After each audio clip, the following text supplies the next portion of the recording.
Good morning, everybody out there in Mathland. Today, for fourth grade, we will be learning to add angle measures. Now, you may notice that we skipped two lessons. We skipped 13.5 and 13.6. The reason why we skipped those lessons is because it teaches you how to measure angles with a protractor. And I know that it would be very difficult for everybody at home to get their hands on a protractor right now. So I talked to Mrs. Dell, and Mrs. Dell said it is okay if I skip those lessons for now, and that to inform the fifth grade teachers that you guys are going to need that skill taught to you next year. And I went ahead and told her, yep, that I understood, that was okay. So any questions that have to do with measuring angles with a protractor for the test, I'm going to eliminate so that you don't have to do it. I may later, after I finish all the lessons in the book, should give you an instructional video on how to use a protractor, but I just won't require you to work with one since it might be difficult for you to get your hands on one. Now you might be thinking, I do have a protractor at home, but not everybody is going to have one.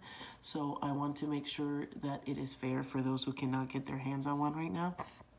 So we are going to skip that for now and go to adding angle measures. Now to add angle measures, you don't have to add an angle specifically. You just have to work with numbers and know how to add and subtract.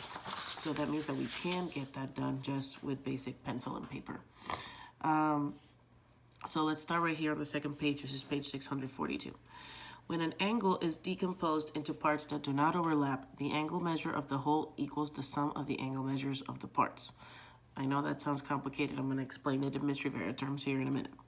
Two angles are adjacent when they share the same common side and a common vertex, but no other points in common.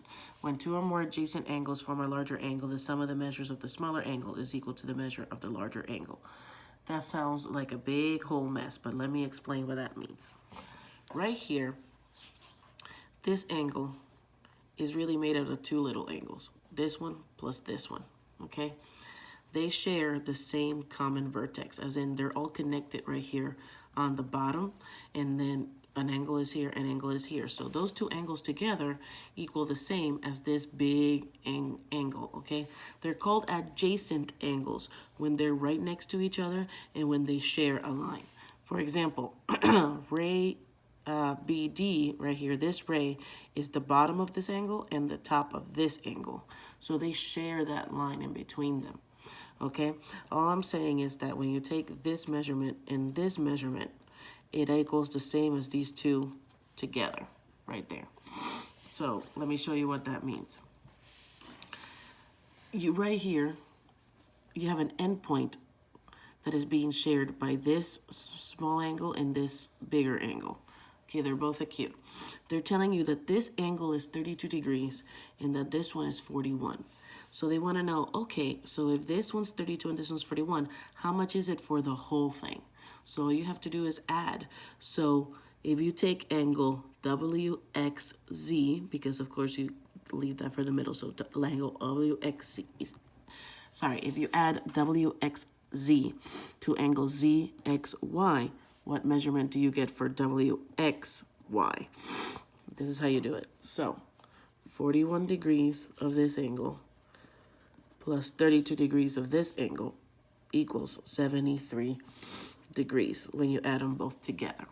That's all it is. It's adding those angle measures. Let me show you again over here.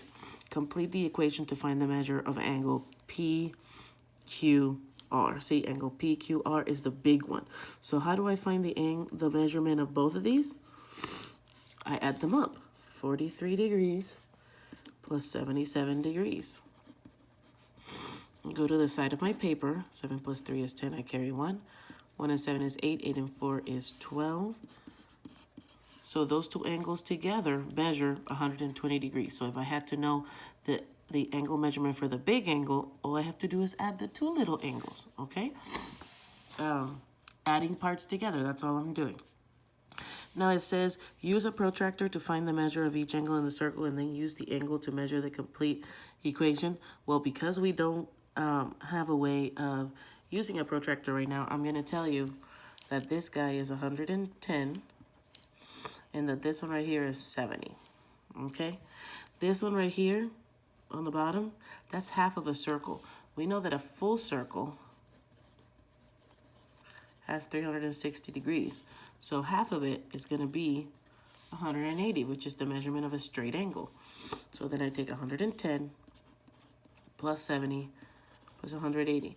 If now I'm talking about this one, and this one combined, well, a whole circle will be 360 degrees. Okay? Don't worry, I'm not going to make you measure angles for your homework because I know you don't have a protractor, okay? And it's okay. For these ones, you don't need that. It says write an equation to find the measure of the angle. So of like the big angle, see? QRS.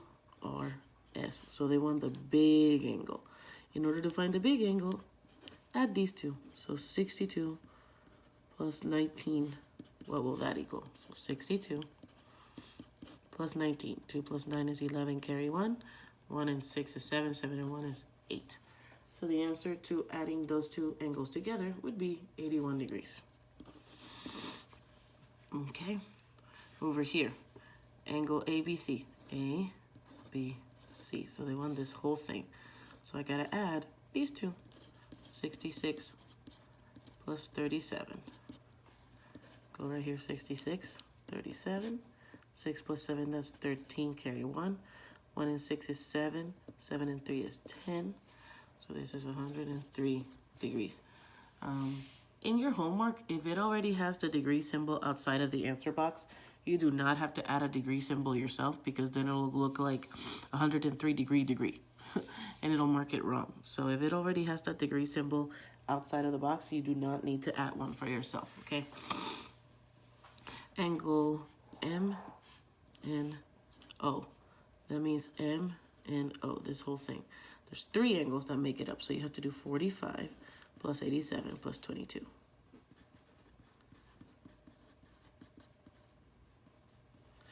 Okay, so I go 45, 87, 22. 5 plus 7 is 12. 12 and 2 is 14. I carry 1. 1 and 4, oh, I'm sorry. 1 and 4 is 5. 5 and 8 is 13. 13 and 2 is 15.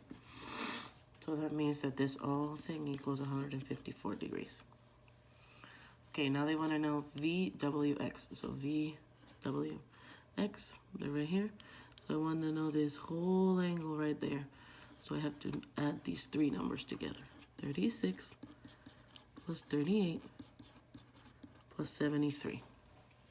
Okay, so I'm going to go right here. 36, 38, 73. 6 and 8 is 14. 14 and 3 is 17. Carry 1. 1 and 3 is 4. 4 and 3 is 7. 7 and 7 is 14. So this whole angle equals 147 degrees. Now it says here to use a protractor to find the measure of each angle in the circle and use the angle measures to write an equation. Well, here's the thing. I know that you don't have a way of measuring that, so I'm going to tell you that this one's 100 and this one's 80. Okay. Now you know that half a circle is 180 degrees because here's a straight angle. So now how do you find it? You do 100 plus 80 plus 180. But you know that if it's a full circle around, it has to equal 360 degrees. For this one, I'm going to give you the measurement of these 2 angles. But guess what? You don't even have to measure these 2 because they tell you this is a right angle. That's automatically 90. And this one's also a right angle. That's automatically 90. I'm going to tell you that this one's 60.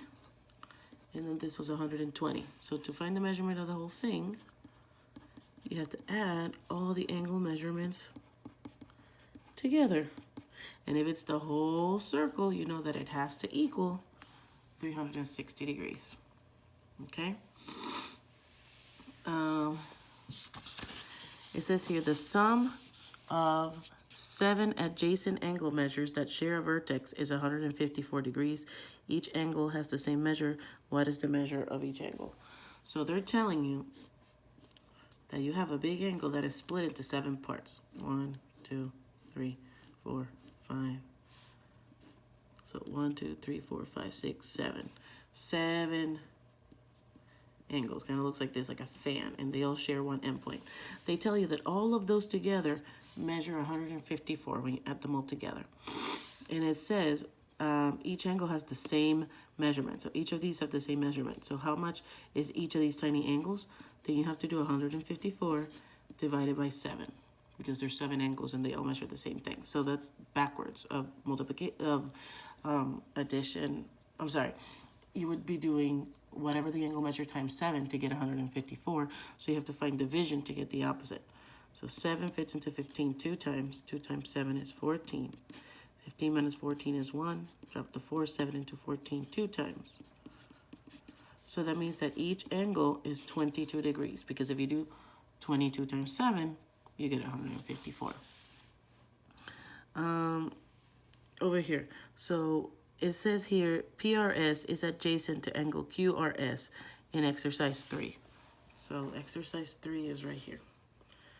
So the measure of PRS is 9. Find the measure of QRP and classify angle QRP.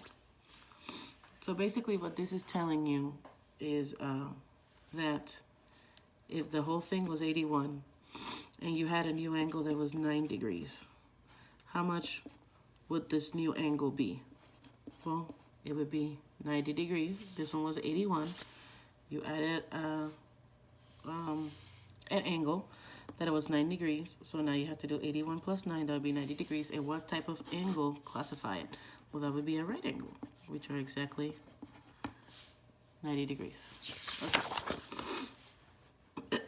Over here. A store installs 3 security cameras on the same light post.